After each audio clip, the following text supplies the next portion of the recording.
Հարգելի գործընկերներ, կարծում եմ արդեն իսկ կարող ենք ասել, որ նշված որոշումները, որը կայացրել ենք նախկինում, այն շարքից են, որոնք ընթացքում իրենց արդյունավետությունը ապացուցեցին։ Ավիացիայի ոլորտում մենք բարդությունների եւ խնդիրների ճանապարհով ի վերջո հասել ենք մի կետի, որտեղ լավատեսությունը գերակշռում է եւ Հայաստանում զբոսաշրջության թվերի էական աճը իհարկե կապված է նաև այդ որոշումների հետ եւ կարծում եմ առջևում մենք ավիացիայի ոլորտում երկու հիմնական առանցքային խնդիր կա, որը պետք է լուծենք։ Առաջինը Զվարթնոց օդանավակայանի հետագա զարգացման արդեն իսկ համաձայնեցված ծրագիրը հայեցակարգը դեռ master plan-ի մակարդակի չենք հասել, թե հասել ենք master Այսինքն Զվարթնոց օդանավական կարճ ասած չի երիքում։ Պրոբլեմը պետք է ընդլայնվի հնարավորինս արագ տեմպերով։ Երկրորդը քաղաքացիական ավիացիայի կոմիտեի, այսինքն մարմնի այնպիսի բարեփոխումը,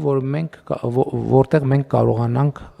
լիարժեք այն ներուժը, որ մեզ հնարավորություն կտա ունենալ միջազգային մակարդակի ավիացիոն անվտանգության ստանդարտներ եւ ոչ միայն ունենալ, այլև դրանք անդադ թարմացնել եւ դրանց կիրառման պատշաճ որակը ապահովել, դա նույնպես անհետաձգելի հարց է։ Ուզում եմ հիշեցնել, որ մենք օրակարգում ունենք Սյունիք օդանավակայանի միջազգայինի կարգավիճակ տալու հարցը, դա շատ մեծ տնային աշխատանք է պահանջելու մեզնից, եւ իհարկե Շիրակ օդանավակայանի հետագա զարգացման հետ կապված աշխատանքները, որը այս համատեքստում իհարկե կրկին դիտարկելի է։ Ես ավիացիայի ոլորտի բարեփոխումը, այն ինչ որ հիմա տեղի ունենում, կարող եմ համեմատել մասնավորապես եկամտային հարկի վերադարձի գոտիավորման մեր շատ կարևոր ռազմավարական ծրագրի հետ, որը մենք ընդունեցինք 2020 թվականին, հիշում եք, որ մենք դրանով արձանագրեցինք, որ սահմանափակումներ են գործելու Երևանում, հետո Երևանամերձ մարզերում։ Ուզում եմ նաև հիշեցնել, որ 2027 թվականի հունվարի 1-ին Երևանամերձ մարզերի այդ արտոնությունը սպառվելու է, եւ ես այս գլխից ուզում եմ ասել, որ մենք չենք երկարացնելու, այնպես որ բոլոր այն ներդրողները, ովքեր պլաններ ունեն, պետքա մինչեւ 2027 թվականի հունվարի 1-ը ունենան շինարարության թույլտվություն, որպեսզի գործի, որովհետեւ հիմա արդեն ժամանակն է, որ երկրորդ հեռավորության վրա գտնվող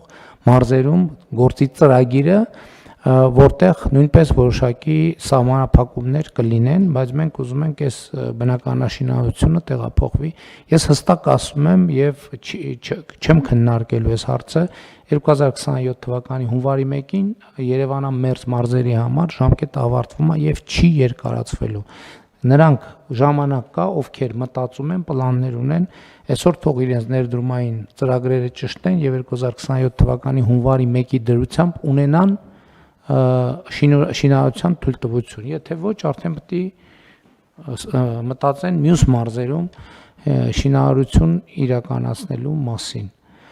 Իսկ այս պայդրությամբ, պարոն Խոջյան, մենք ճիշտ ենք չէ հասկանում, որ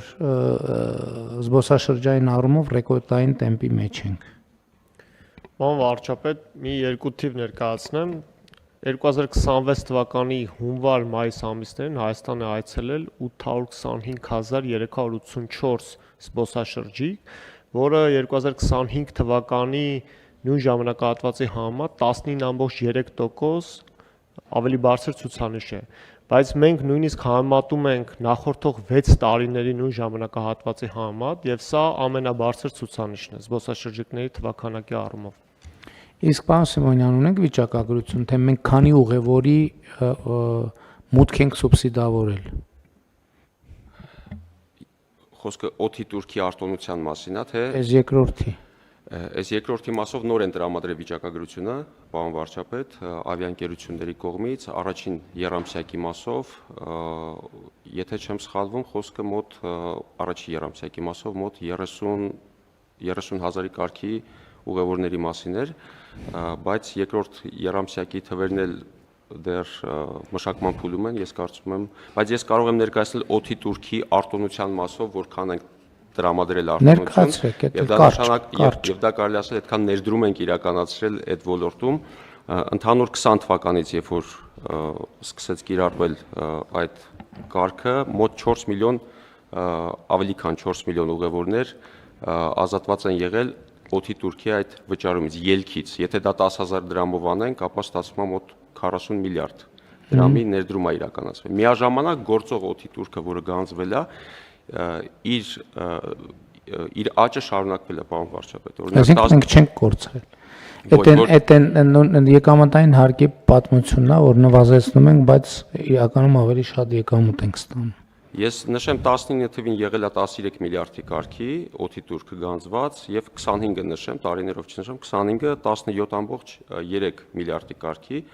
այսինքն այդ նոր ուղղություններով հոսքը նաեւ գեներացրել է այսպես կոչված հին ուղղություններով հոսք, որը թույլ է տվել գեներացնել լրացուցիչ պետական Թուրք։